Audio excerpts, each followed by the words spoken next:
Hey everybody, George Bentley here with Bentley Baz Walk-In Therapy Tubs. As you may or may not know, I did a video covering some of the sleazy tactics that in-home walk-in tub salesmen and their companies are using to try to get you to purchase walk-in bathtubs from them. Okay, I said I'm going to do another little video to explain to you how I think it should be done, and that's what we're going to cover today.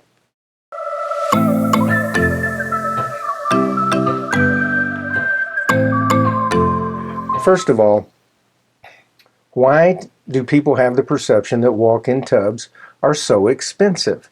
Well, let's just start with the fact that these appliances have to be hand-built. They're not like regular bathtubs that are inert. They're stamped out with acrylic or fiberglass or whatever, and they basically sit there. Walk-in bathtubs and accessible bathtubs are actually functional equipment. They need to be built and designed, if it's done properly, in order to be functional and durable, hopefully for the rest of your life.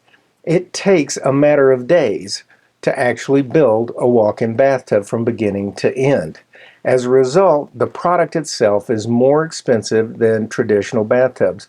And then when we start applying the therapies and the other benefits and features that can be combined with your walk-in bathtub, of course that adds to the cost.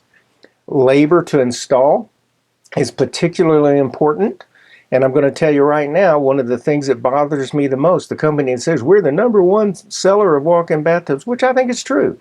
I think they are the #1 seller, but they're also among the very most expensive. They price at the highest point, and their installation process is one of the lowest.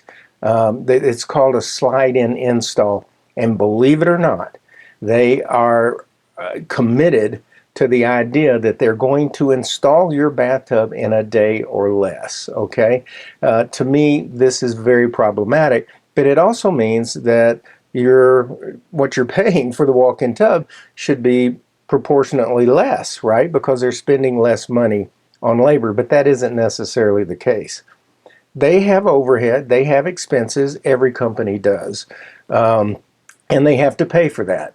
But by and large, the biggest chunk of their cost basis is in advertising. They spend literally, a cost of sale could be $1,000, $2,000, maybe even $3,000 a tub. I really don't know, but just look at all the mass media advertising and the expense that they go to, the full page ads they run, the TV commercials, that whole thing. Very, very expensive, and that needs to be added to the cost of the tub. And that makes sense. And they need to be able to make a reasonable profit, and that's where I have a problem, okay? I know the numbers, I run the numbers, and when these companies end up selling for what you get at $19,000, $20,000, $21,000, there's a huge margin for profit left in there, okay? And they will split any of the money above their par price. Remember, I covered that in another video. They have a predetermined price that the salesman knows before they walk in your front door. And if they sell at that price, they earn their 10% commission. But if they sell over that par price, the company splits the excess with the salesman. So if, for example, to make it easy, if their par was $18,000 and the salesman sold you for $19,000, that salesman is going to get paid 10% on the $18,000 or $1,800, and then they're going to get an extra $500 spiff or bonus because they were able to convince you to purchase at a price over their par price. I think all of these things are unethical, they're deceptive. I'm going to do another short video on the difference between persuasion, which I think is okay. It's important in the sales and commerce process. We need to be legitimately and ethically persuaded sometimes. But the problem is manipulation, okay? When somebody is using misleading, false information or pressure and psychology tactics to manipulate you to make a purchase that's in their best interest, not necessarily your best interest, that's where I have a problem. So how do I think it should be done? I think that you should be given the price that the company needs to sell you at based on the equipment you're purchasing, the scope of work, and anything else that might be involved in your particular situation. Always, you should be able to ask what's your cash price. That's where you should start. What is your cash price? A lot of these companies are packing in money to cover the cost of financing, whether you use financing or not. Okay, so we take our cost of goods sold, we take our marketing, we take our advertising, and that creates a gross margin. And then we have to have our operating costs, our insurance, our office, our phones, all the other expenses that are necessary to run a business.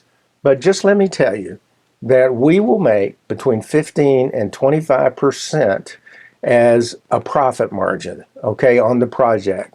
That's how we structure our jobs. What's the difference between the 15 to 25%? It really depends on the size of the job. If we're under $20,000 for a total project, we need to be up closer to 20 to 25%. If it's a larger project, then our margin can be less. All right.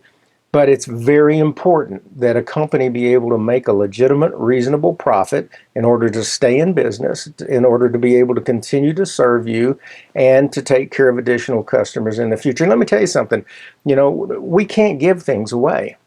And that's part of the gimmicks that these other companies use that really bothers me, is the idea of all the discounts and the come-ons and the special pricing they're going to give you and all of that kind of stuff, which in some cases may be legitimate, but in most cases they're not legitimate. So you deserve to be given a price that's a real price based on the product and the scope of the work and a reasonable profit margin.